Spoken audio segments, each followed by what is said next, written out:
annual Happy, and I want to invite you to an episode of The Real Story. We're here in New York City on September 11th, and I've met this wonderful gentleman, and I have just questions. What brought you here to New York City? I came on the occasion of September 1107 to see personally what is going on and what is the general mood of the people of New York. I'm interested. I'm actually working back there in Phoenix, trying to inform the people of all the information that they are not able to see on TV or mainstream media. And to me, it's very important to work on those matters. That's an excellent thing. I myself also came for probably similar reasons. I want to find out and judge and see what the people of New York see, at least, hopefully in this case, this vigil for first responders and stuff. Today I think is, pretty much a silent vigil, as they're calling out the names now. But I wanted to at least come down here so that my viewers could get a different story, something that isn't shown every day. And maybe they'll ask questions. Questions may hurt, but it's better to ask questions than no. I always said it's better to be forewarned, because to be forewarned is to be forearmed.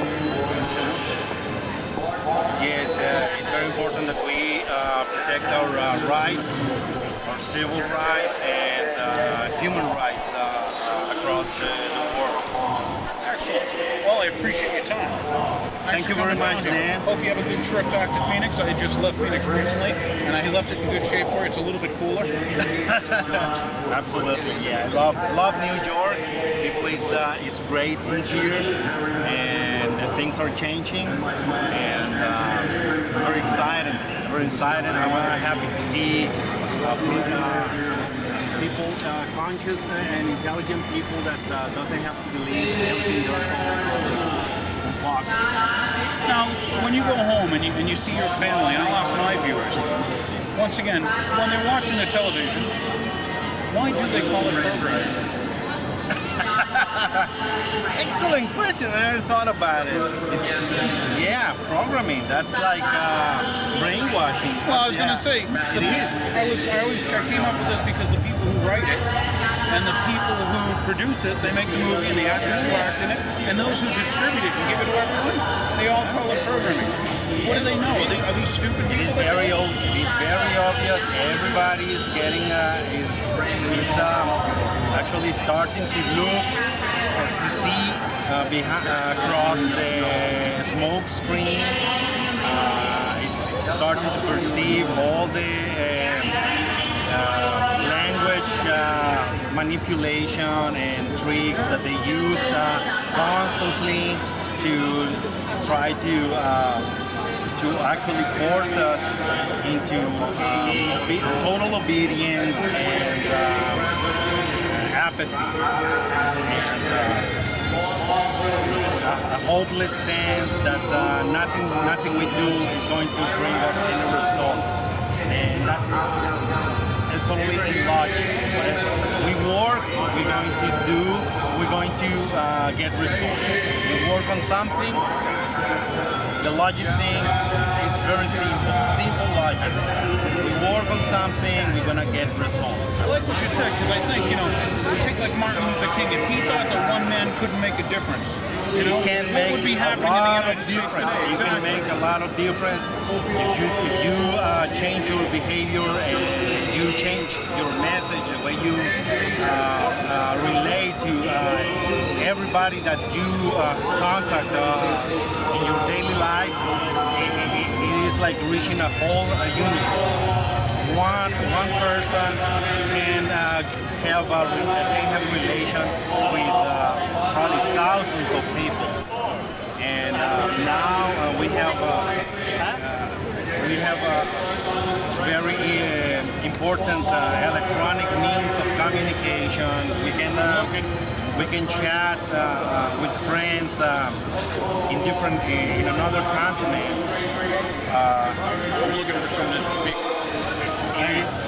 It's a wet day here. Wet day in New York City. Yeah, here we go. We're gonna have to go and make sure that we Otherwise, we're going to be buying a new camera. Yes. Excellent. Please, everybody, come out to the streets. Just show yourself up. Show that you are with the victims, and that you want to stop. You want to stop to the carnage, to the destruction, to the corruption that pervades our society nowadays. Thank you. What's your name? Enrique. Enrique Lara. Enrique Lara. Daniel Henry. Good to meet you, Enrique. Nice to meet you, Dan. Patrick, I'm going to wrap it on. Okay, good. So we can, yeah, we're getting wet. Yeah.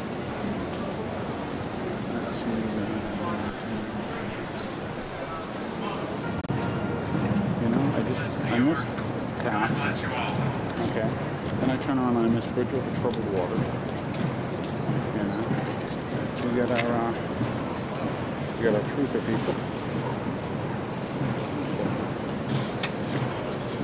That should be a better steady cam.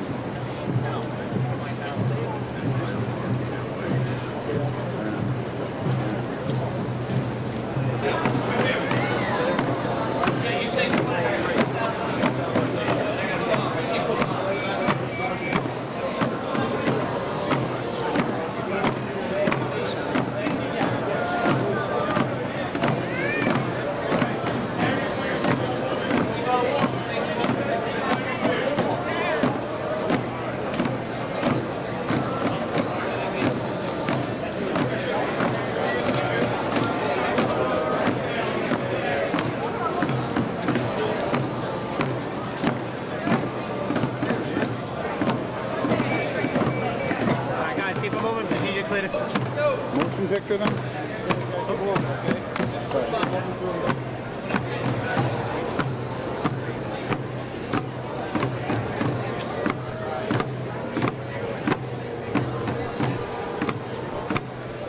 I'm doing great. My name is Daniel Hordin. I was wondering, what brought you to New York City today of all days? The truth, man. The truth will make us free.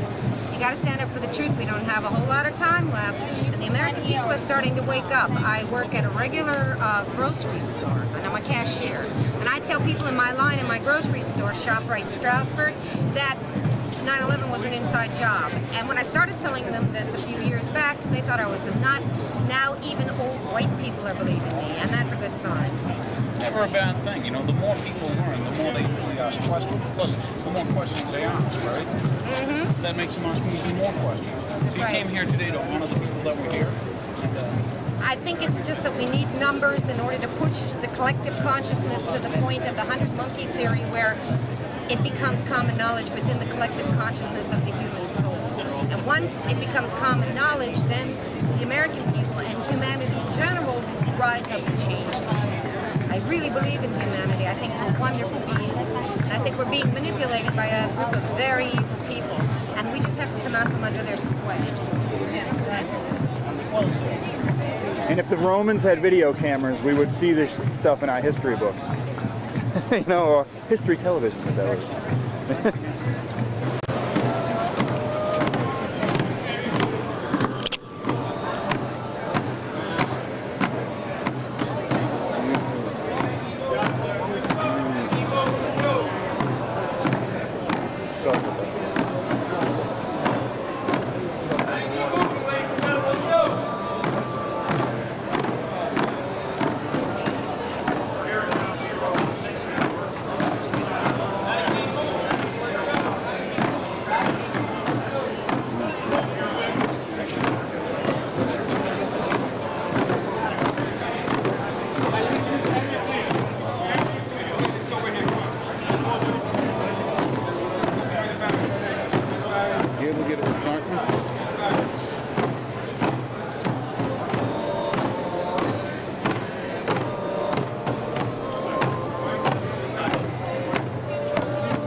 orders and then blaming area clear. enemies. Cool. That was Get behind the back. I was going to go Soviets, and it was an actual plan. Go on the other side. Green line of the president said how many years ago.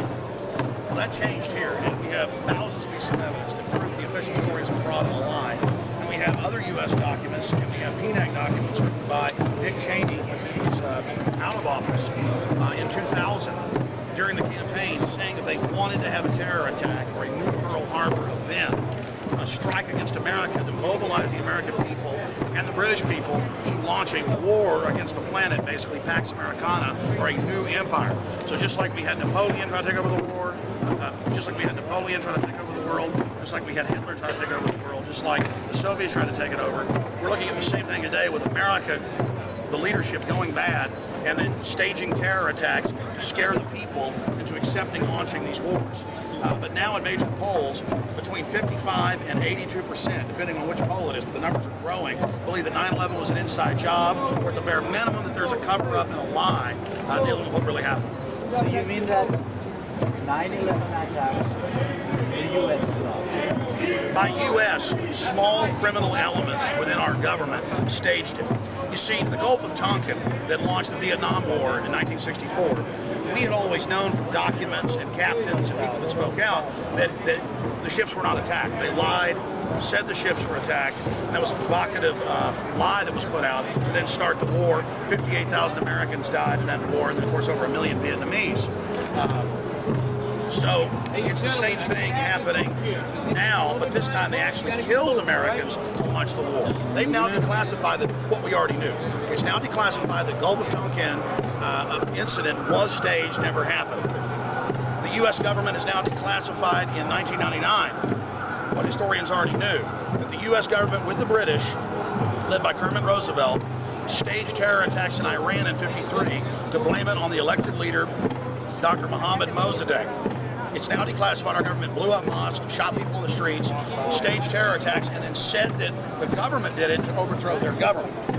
There are hundreds of other declassified examples of where our own government, criminal elements of not the whole government, have staged events or provocateur events to launch wars or to demonize their political enemies. Yes, this whole event was a government black op. I've interviewed firefighters, emergency workers, paramedics, who were told Building 7, the third building to collapse, the 47-story building that was right there, it fell perfectly in its own footprint. There was a countdown. It was on the news here locally. They were going to, quote, bring it down. And then they got the word and heard the countdown that they were going to blow it. And then it fell, and then the media said, you never heard that.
It's okay, I've been getting pretty good ones moving, you know?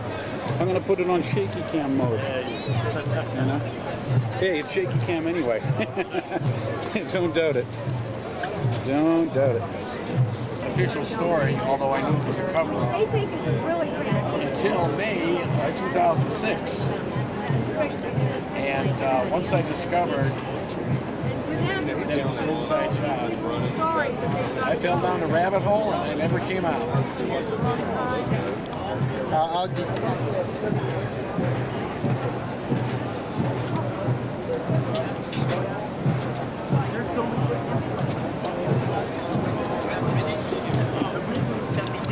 Have video footage. Hey, you're back.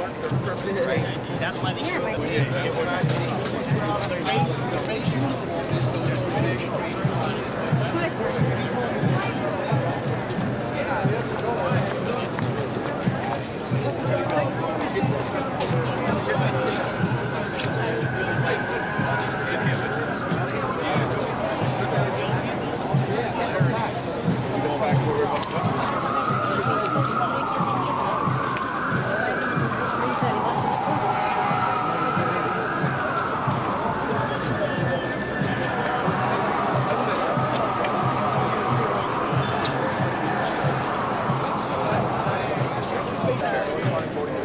Robin, it's good to see you again. Yeah, nice to see you. Yeah. What brings you to New York City? The last time I saw you, you were in Boston. Well, I kind of wanted to, first of all, I'd never gone to Ground Zero, and I wanted to find out, I wanted to see it. And then I kind of wanted to be here for the celebration because I wanted to get a sense of the people that worked their way through it. And I also wanted to see what both the New York 911 group was like and what the New York We Are Change group was like. So I kind of mixed my agenda and kind of got my arms around it. The real message that I'm here for is to bring my 4 decades of activism experience that I'm using right now, and my first decade of activism experience in 9/11, 4 decades in peace, first decade in 9/11, and I'm melding them because I see that they're a natural fit, and I am doing work wherever I can across the country to build a bridge between 9/11 truth and the peace movements, because the peace movement has instructed its people below, from the top it's instructed the people below to ignore us, and that is a real problem. It's a misfit, it's wrong, but Cindy Sheehan has given us a great opportunity right now because she worked her way up to the DC peace movement, and she got inside the offices, and she got inside the top, and she said, this is corrupt. Democrats, you're laying down with the Democrats, which means you're laying down with the military, and she didn't say it, but I'm saying it. That's exactly why the peace movement is a colossal failure. It is a 100% colossal failure. It only worked marches, and they only worked for 1 6-month period 40 years ago. That's it. Since that time, it has never worked. So what I'm trying to do is bring the peace movement ahead by understanding how well the 9/11 Truth movement is using its kind of electronic guerrilla activities with you know, internet, webs, and videos, and all of that kind of stuff. And then at the same time, I'm trying to get the 9/11 Truth movement to really respect what the asset is if we are able to get the people of the peace movement, not the top, we don't want them, people of the peace movement to become 9/11 activists, because now all of a sudden we're going to have a really fresh body of people that have some skills, they have some assets. So this is really a very perfect fit that's down here. So that's my main mission for coming down here, other than just getting a feel for what's going on and meeting the New York guys. And I also kind of wanted to see and get my own personal picture frame of Alex Jones, all right, and his viability and the assets and his liabilities in the peace movement, and I've established that, and that's, so I got that. So yeah, so I'm pretty comfortable. This is great, and I have to say to anybody looking at this at Ground Zero, the thing that amazes me is probably 10,000 people that have gone by today. Probably giving out 400 little flyers very innocently. I stand still, I'm not aggressive. People come over and take it, or they don't. I have a big sign that says 9/11 Truth Seeking Leads to Peace. And I'm just trying to get their brains to work around those two things at the same time. But what impresses me for everybody in here is how the average person walking by simply respects us for doing what we're doing. There's no real emotion against us. They're just saying, man, they're there again, there's some more, wow, this is interesting, and this is what I think they're thinking, because they're just respecting our right to express our opinion, and that's the first step to then getting them to listen to us down the road. So I maintain that the door isn't swinging open like mad, but this door is opening. We are really gaining a lot of respect. And then back, obviously, to Alex Jones, that's the first way to lose respect to the people that we have to deal with. We don't have to be unlawful. We don't have to be aggressive. We don't have to be in your face. We don't have to be that. We have to be who we are. We are adults. We have an issue. We're patriots. We love our country. We want things to be better. We don't have to do the okay? We can actually be nice people and say thank you very much. If somebody takes something from me, I say thank you, appreciate it. Things like that. It's really pretty simple. Thank you, Rob. I'm a former air traffic controller who's speaking out about the NORAD and aviation aspects of 9/11. You can Google me and you can find out some information in David Ray Griffin's new book, Debunking 9/11 Debunking. I help him work through American 11. And American 11 is the key flight in the 9/11 tragedy, in the fact that that was the flight in which NORAD began its delay that it could never get caught up to. But since it's a key flight, it also exposes, okay, our government and our military right at that point. So David Ray Griffin and myself, we worked on that. This minute, and also I've had execs tell me at CNN that the higher ups don't particularly like me on there because they'll try to, game me and try to run over me, and I won't do that. I'll just talk over them. It's the same thing on Fox. Fox never has me on because they like to have people on who really can't debate them and can't counter the propaganda they put out. So I told Lee, I said, yeah, sure, you're going to go pick it tomorrow. Sure, it's going to happen. Anderson Cooper's producer, and was the head producer. And then, of course, they called today about an hour before they were supposed to pick us up and said, oh, no, we're not going to interview you now. It'll probably be somebody from the movement who's either a disinfo operative or crazy, because there are people who put out baloney in our movement, and that's what they'll put front and center. They don't like putting me on there. That's why most of the time when they call me, I just go, look. Sometimes I don't even call them back now. And Fox is even worse. I mean, Fox over and over again. And Fox will actually fly you here and then not put you on.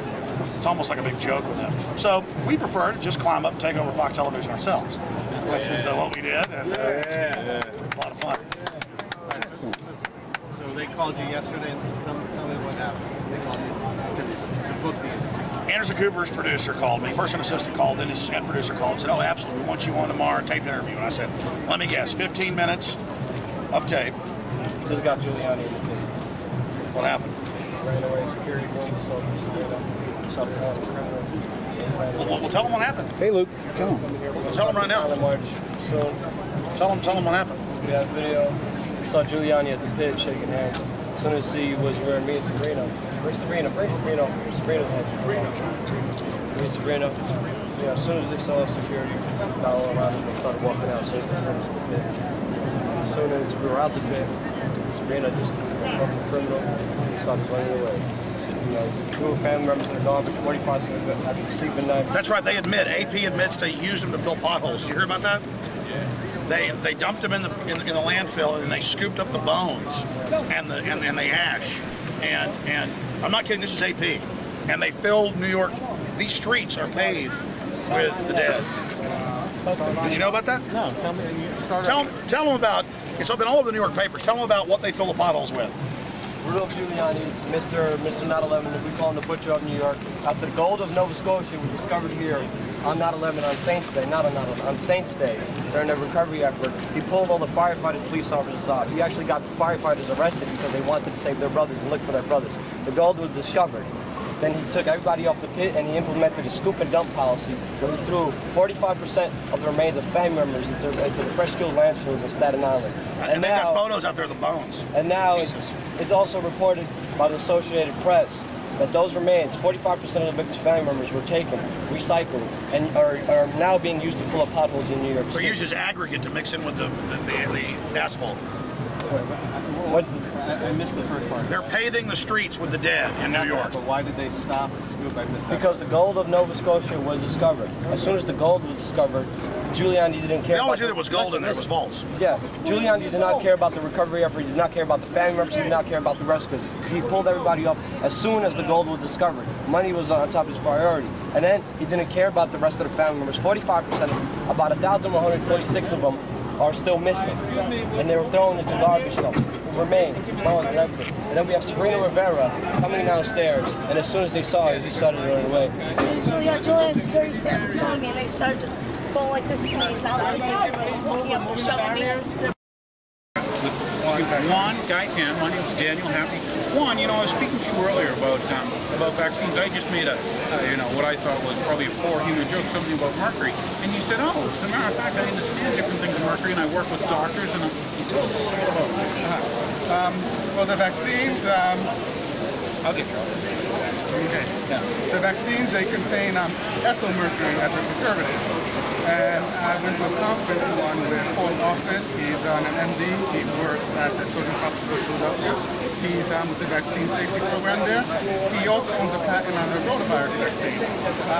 So he was talking about the difference between the ethylmercury and the methylmercury and how the tolerance limit for the body is different, and how sometimes people get confused with the poison from the methylmercury, which ethylmercury is somehow different. And basically he was saying that it's safe,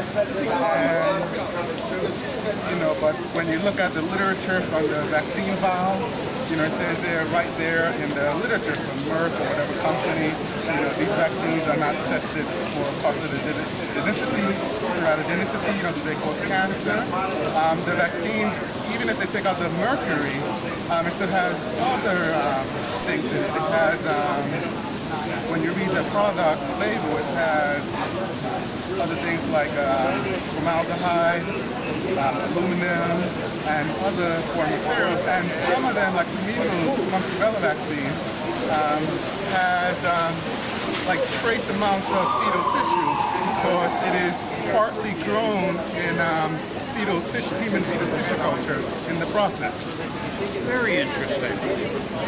Thank you, Juan. Wow, here we are in New York City, getting the real story. We got to meet Juan, and Juan, just in a small conversation, found out, or at least informed me on some of the stuff that I'd heard of, but until you hear it from someone who's actually in the field and working with these doctors, at different times they had raised and lowered, I believe, the levels of mercury that they utilized. And I remember hearing on some television show that some announcer was saying, we found that mercury's even good for you. And, as a joke, I was talking to Juan, and I said, well, gee, how much do you want in your fish? It seems like they never want any mercury in the fish. Juan, thank you for taking the time. Thanks for coming in. Oh, by the way, what brought you here to, in this case, Ground Zero on 9/11? Well, basically we stood home every year 9/11, but this year I wanted to come out and see what's good. Excellent. Hey, thank you for here in New York City on 9/11. I met this gentleman, and I wanted to know more. I got an opportunity to listen to him speak, and I thought maybe you, our viewers, should take that opportunity to listen to this gentleman. How you doing? Hi. Thanks for coming today. Yeah, thank you. What brought you here? Actually, 1 year ago today, I saw a film called 9/11 Press for Truth, and because I had been in the North Tower on the 107th floor about 5 weeks before the building was hit, I sort of felt a connection to the whole tragedy. And so on the 5th anniversary, 1 year ago today, I decided to go check out a film that was showing for free in Austin, Texas, called 9/11 Press for Truth. And I just decided to go because I wanted to do something. I was alone that evening and didn't know what to do, and I thought, well, I'll go see one of these conspiracy films. I might laugh about it, but it gives me something to do to mark this very tragic anniversary.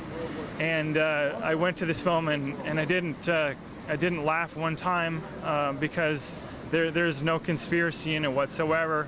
It's just about the story of the 9/11 family victims who were pushing for an investigation, an independent investigation of the various problems that occurred in security at the airports and in the skies over the United States. And these are the sorts of things you really want to look at closely, figure out what went wrong, and fix them. And that's why in the case of the Space Shuttle Challenger disaster, and in the case of JFK's assassination, and in the case of Pearl Harbor, that's why we had these independent investigations, which were started right away, within 2 weeks.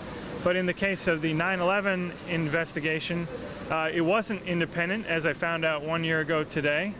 It was run by a Bush administration friend, Philip Zelikow, and also the independent investigation didn't start immediately, as you would want it to fix these sorts of problems, rather than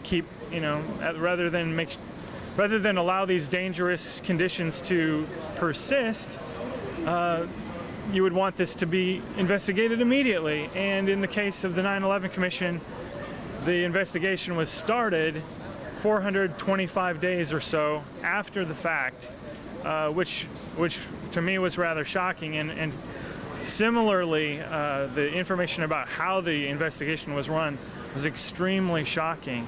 And so I took this really weird feeling inside myself with me that night as I left the theater, and the 2 copies of the DVD that they happened to have on hand. I talked them out of both copies, and I went away thinking I should watch this again, and really let it sink in. And then I started looking at other films that I saw on the topic, and within the last 5 months or so, Dr. Stephen Jones came out with some evidence that just, I think, is, when it's been investigated fully using the scientific method and confirmed by other scientists, I think this will be conclusive proof that 9/11 was an inside job.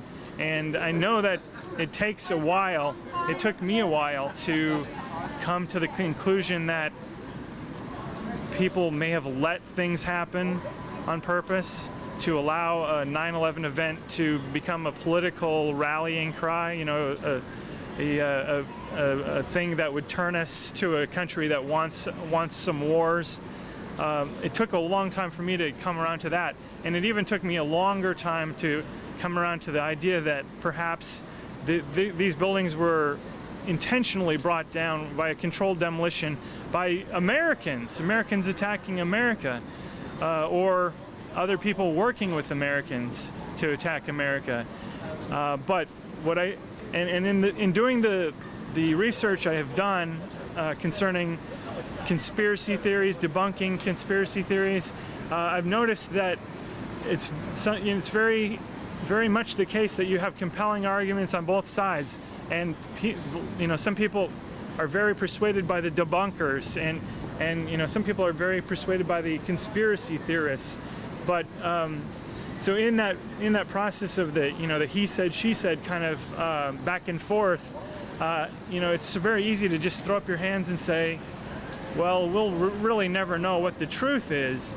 But one of the really awesome things about the scientific method is that you can take various ideas, various hypotheses, and then actually do experiments to show which of the hypotheses actually meshes with the truth of the matter. And so you can get away from doing this he said, she said kind of back and forth, and you can actually do experiments and find out the truth of the matter. And what Dr. Stephen Jones came out with in a peer-reviewed scientific paper in May of 2007 is evidence of controlled demolition. If you were to take a spray bottle, a mister, and squeeze the handle, you'd create pressure, and the liquid inside the bottle would come out in little drops. And these little drops are spheres, and these spheres are created by the surface tension. So the water becomes spheres as it leaves because of the surface tension. Now, in the case of the World Trade Center towers, we actually have evidence, multiple sources of evidence for the existence of molten metal, and I believe this was not discussed at all in the independent commission, the independent investigation. That is, the molten metal was seen in pools underneath the 3 buildings, the remains of the 3 buildings that collapsed. The molten metal was seen pouring out of the South Tower. There's plenty of video on the internet of this orangish metal coming out of the South Tower. And it's an orangish metal. I stress that because this is not metal from the jet planes. That would have been aluminum, and Dr. Jones has shown that regardless of what you mix with this, or at least in his experiments, he's never been able to find something that you can mix with aluminum to turn it to that orangish color. And he would like to know from NIST, the National Institute of Science and Technology, and anyone else, how it is that you can mix something with aluminum and get that orangish color in a molten metal. So we have several sources of confirmation that there indeed was molten metal, and molten steel. That's what this would have been if you know, that's what we're assuming this is based on the color.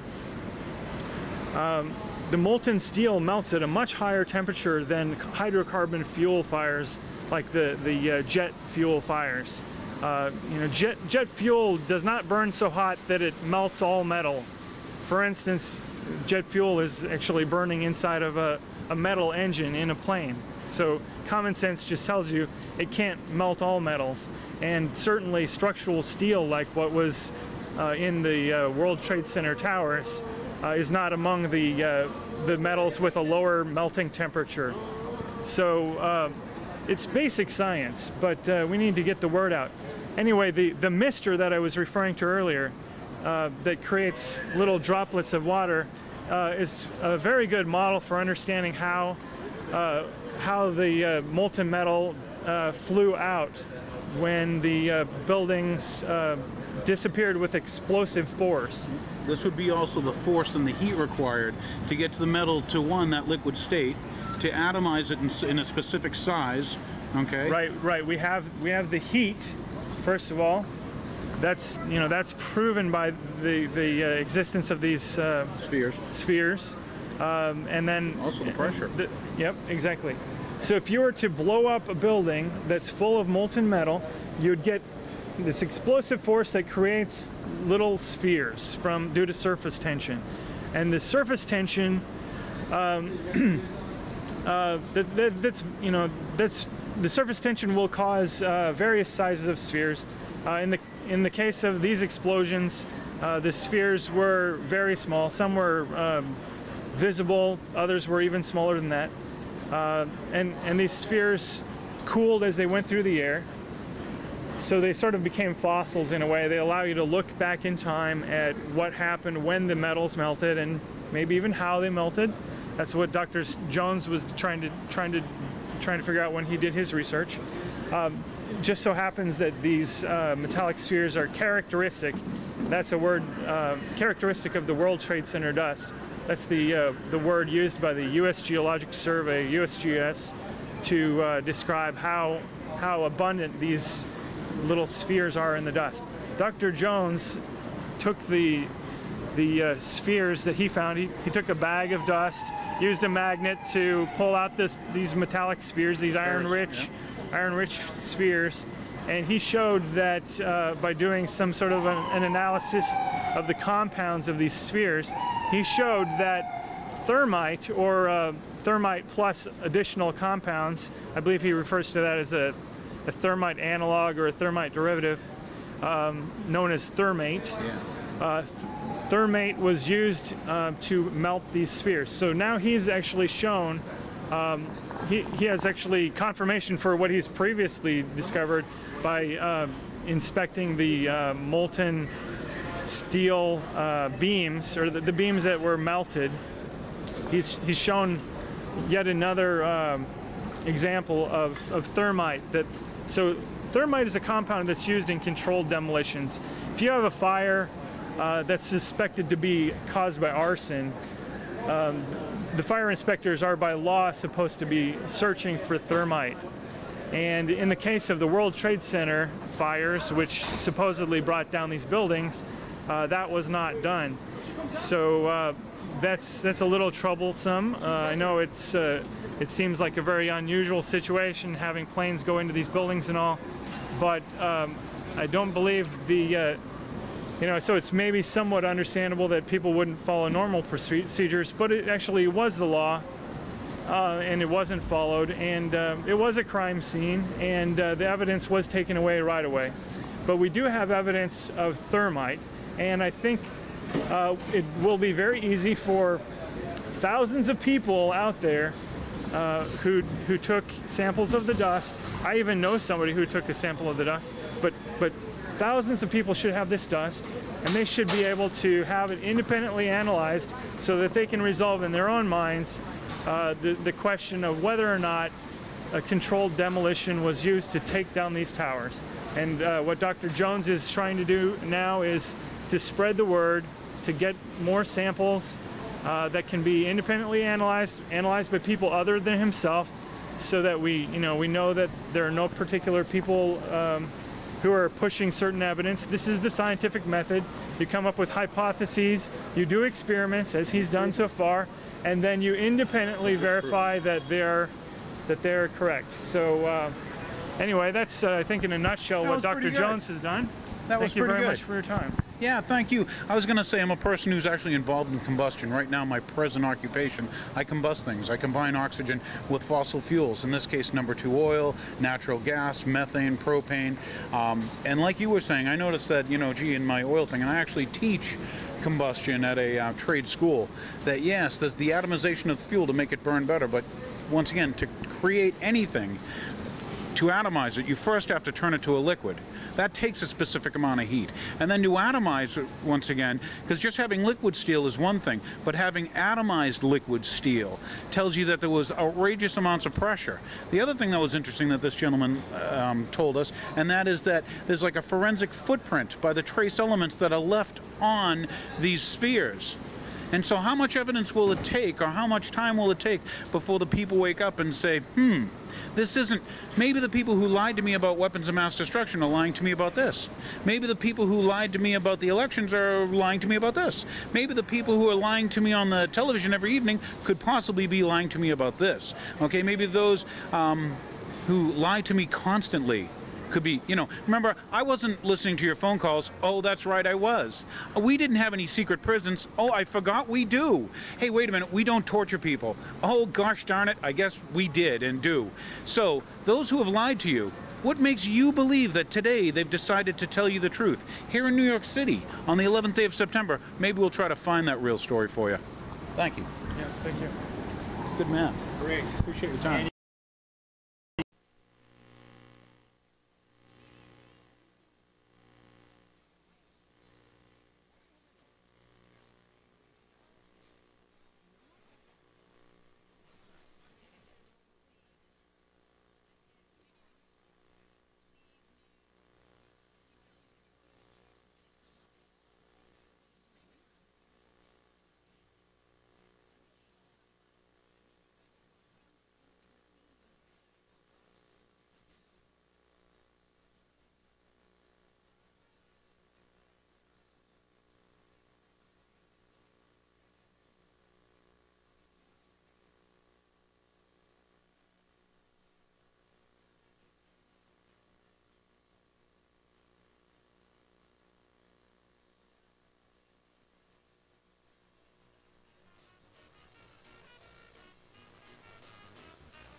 She's right about the terrorists, but she's wrong about what the terrorists are. Good day. Peace now. We need peace now. Ready? Actually, I've been just being the trying to be the tripod on the street, Patrick. Ron Paul. All right. Absolutely.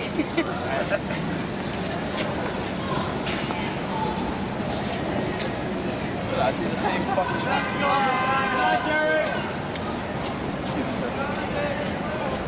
Jet fuel does not melt. Yeah, but no cabs are going now right now.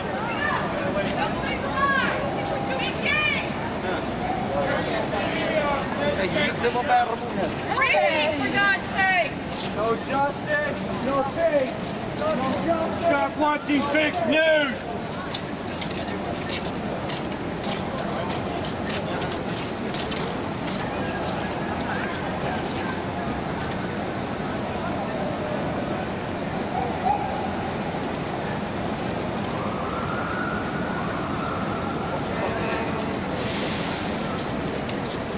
Sir, you look very familiar. Who, me? Yeah. How you doing? I'm doing Good, good, good. Thanks. Yeah, I'm all over. Trying to just educate, talk to people, yeah.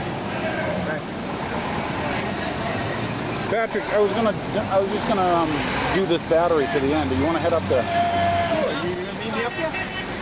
No. You got a phone? Huh? You got a phone? I do, but it's in here and I don't know. Stick with me for a bit. Okay, I'll stay with you. Yeah. We'll shoot some more of this. Well, that's what I figured. I just tried. Yeah, there's still coming. People there. Yeah. Everybody thinks something. When we were in Boston, we had a fraction of the amount of people, but the effect was still the same. Good. Yeah, today was the day. Before we came up on the train, we have to leave in a few minutes. They put up with rain. They put up with thunderstorms. Right. They traveled from all over. Yeah. Today's the day. That's just a big sundial. Sundial is the funniest thing. Oh yeah.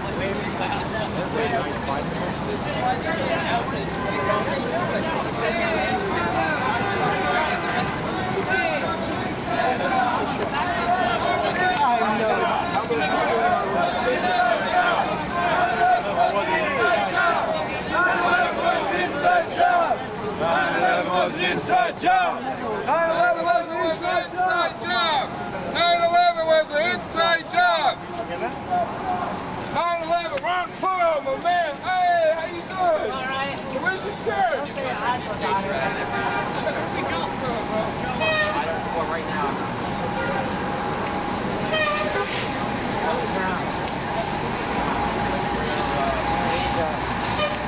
Why should we teach novelists from the Catholic Church?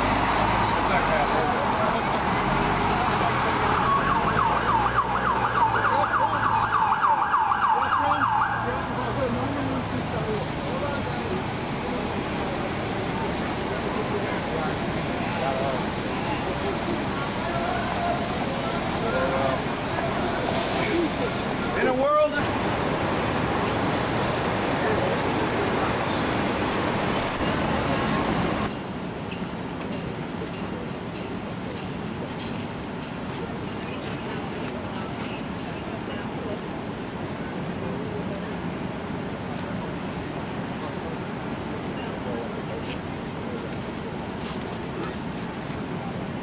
Gotta walk right through, don't you?